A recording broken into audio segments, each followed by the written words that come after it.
Nếu cái này chạy hàng khỏa còn là lo thì nhiều làm sàn đấy nhiều này bọc lại bằng có điểm mà này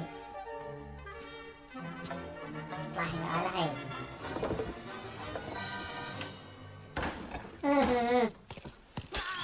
ai ui yeah có tao e không ai cầm tăng rằng ôm tao luôn gặp à dạ chân tao vậy lên cái dạ chân tâm phục vụ bẹ tâm tao lên đóng không phục vụ bẹ tao lên tông này tí nhiều là nào đấy tông nhau được chọn ôi còn chụp nữa bây giờ đuổi cứ đi huỳnh đây này có đuổi em cọ cái lần tư lần thùng vì cọ xe là ôi ta thấy chân này là không nhà gì này chỉ loa như thế đó đuổi cứ đi ơi cười mà đau đó bồ nhỏ đi chân gì còn đấy một đuổi lại ông lại bà lại ông nắm đủ cậu quên là cái độ ong đây này là cậu là chùm đi năm này chùm đi hai là đỡ là vậy rồi bé anh đi cái mô tiểu ăn cái xong này nè có phê này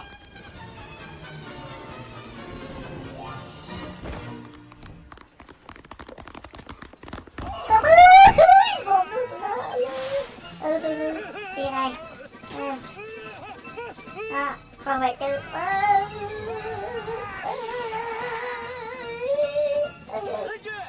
rồi lại em quá đi mẹ sao này vụ nhận đi là cụ là đi nào đi là thôi là bấm lực này hay đi còn hay sao này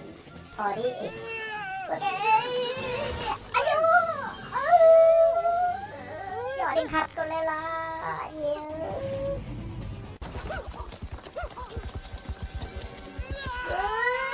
suy ngã xuống này ok như tiểu bạc là chợ chân cô mà này đây ăn chỗ này chợ chân cô mà này tôi làm một lạ luôn này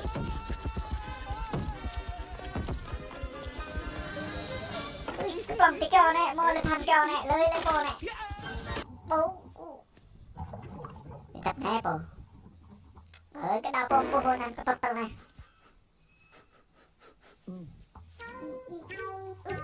rồi bữa cho nó lên vui cho nó cái lọ này gì cô này quý xin lại mình cái lọ mà là tôi tội cho bằng này những thuật này này ta để bảo lọ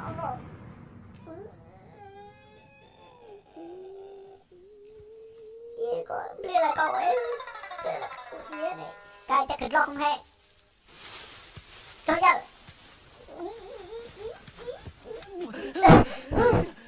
đi bằng đi ý này cho hay ý này